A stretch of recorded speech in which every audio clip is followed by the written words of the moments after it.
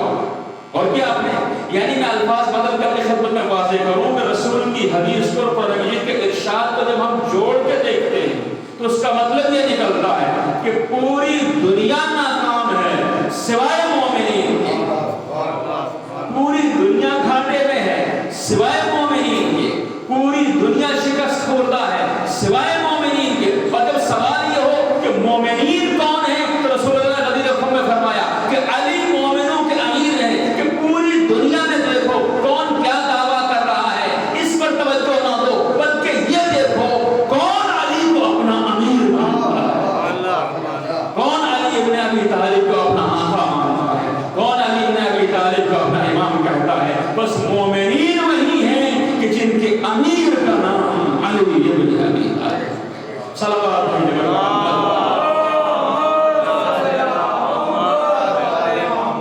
اور یہ بعینہ ہی وہی بات ہے کہ جو سرکار ختم مرتبت نے ارشاد فرمایا اور متفقہ حدیث ہے یا علی انت و شیعتک هم الفائزون. اے علی کامیاب صرف آپ ہیں اور آپ کے شیعہ ہیں. یعنی صرف آپ کامیاب ہیں اور وہ لوگ کامیاب ہیں جو آپ کے نقش قدم پر چلتے ہیں. صلوات اللہ.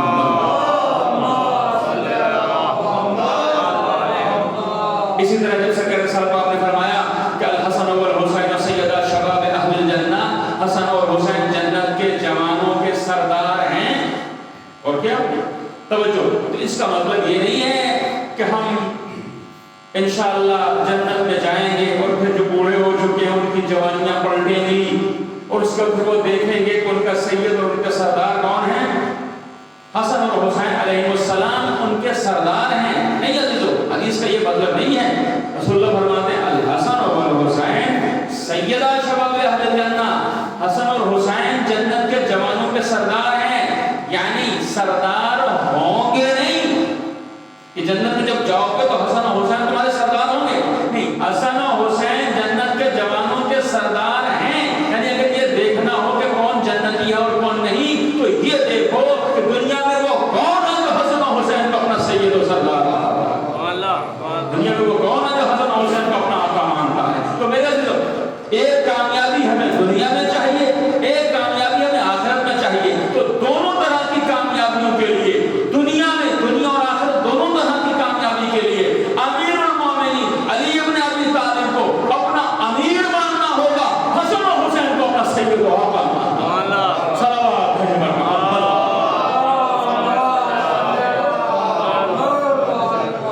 جب ہم حسن اور حسین کو سید و آقا مانیں گے امیر المومنین کو سید و آقا مانیں گے مولا مانیں گے میرے عزیزو تو پھر اس کا ثبوت ہمارے کردار سے ملے گا خالی زبان سے دعوے سے نہیں. یقیناً جب حسن و حسین علیہ السلام امیر المومنین کی خوشی کا موقع آئے گا تو پھر ظاہر ہے کہ ہمارے امیر کی ہمارے آقا کی خوشی کا موقع ہوگا. ہم خوش ہوں گے یقیناً خوش ہوں گے. اور جب ہمارے آقا اور مولا کے غم کا موقع آئے گا تو انہیں آقا اور مولا ماننے کا مطلب یہ ہے کم سے کم کہ ان کے غم میں ہم غم زدہ ہوں گے. ان کے غم میں ہم خوش نہیں ہوں گے. جب ان کے غم کا موقع آئے گا تو ہم عزا خانے سجائیں گے. ان کے غم کا موقع جب آئے گا تو ہم مجلس برپا کریں گے. ہم آنسو بہائیں گے. ہم فضائل سنیں گے. ہم مسائل سنیں گے. ہم گریہ کریں گے. بس تو یہی راز ہے. اس لیے یادگاری ہے اس لیے سلسلہ مجالس ہے کہ ہم دنیا اور آخرت دونوں میں کامیاب ہونا چاہتے ہیں. ہم ناکام بھیڑ کا حصہ نہیں بننا چاہتے. ہم اس کامیاب چھوٹی سی جماعت اقلیت میں رہنا چاہتے ہیں کہ جو صاحبان ایمان ہے. یہ ماہ سفر ہے.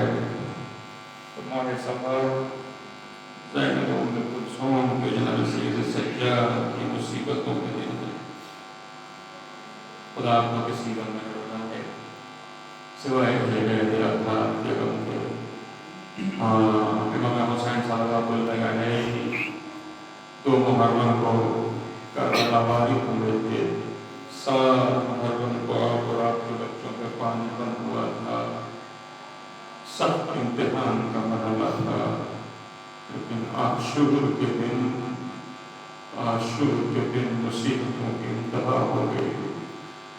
عاشور کے دن مسائل کے پہاڑ ہو گئے. ہمارے آپ کے مولا کا یہ دن چاہنے والا اجازت لے کے میدان میں جاتا رہا. کچھ دیر کے بعد آواز دیتا تھا مدد کو آئی مولا مدد کو آئیے. اجر و اللہ بس کربلا میں ایک شہید ہے کہ جس نے آقا کو مدد کے لیے نہیں پکارا. ارے وہ کون؟ وہ کڑی الجوان وہ کڑی الجوان ان کے جھڑپ ایک شہید نے ایسا وار کیا کہ اب گھوڑے کو سنبھلا نہیں جا رہا تھا تو رہوار کی گردن میں پکڑ ڈالی اور یہ رہوار مر گئے. آدم نے آیا لکھا ہے جس کے ہاتھ میں جو تھا اس سے وہاں کرتا گیا. یہاں تک کے لیے زید کا سمند سبھی پائے باقی شہداء بلاتے رہے اللہ تو آئیے. مگر ایک بات جانتے ہیں کہ بابا صبح سے اس وقت تک لاشیں اٹھا کے تھک چکے ہیں. بابا میرا غم نہ سہ سکیں گے. شاید یہی راز تھا. علی اکبر نے بابا کو مدد کے لیے نہیں بلکہ پکارا السلام علیکم یا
حق الزهراء وأبيها وعليها وبنيها والسر المستودع فيها پروردگار ہماری اس مختصر عبادت کو قبول فرما پروردگار ہماری غلطیوں سے درگزر فرما ہمارے گناہوں کو معاف فرما ہمارے درمیان اتحاد اخوت اور بھائی چارہ قائم فرما دنیا میں جہاں بھی مومن مومنات ان کی جان مال عزت اور آبرو کی حفاظت فرما اس فرش پہ آنے والے جملہ مومنین کے تمام نیک حاجات کو پورا فرما کہ دنیا سے جا چکے ہیں مومنین خاص بستی کے مومن ان کی مغفرت فرما پروردگار ان کے درجات کو بلند فرما اپنے پروردگار اپنی آخری حجت کے ظہور میں تعجیل فرما ہمیں ان کے آوام ساتھ شامل کرنا آپ حضرت سے گزارش ہے کہ ایک بار سورہ ہم 2 دن پر سورہ توحید کی تلاوت فرما کر جملہ مرحومین مومنین مومنات بطور خاص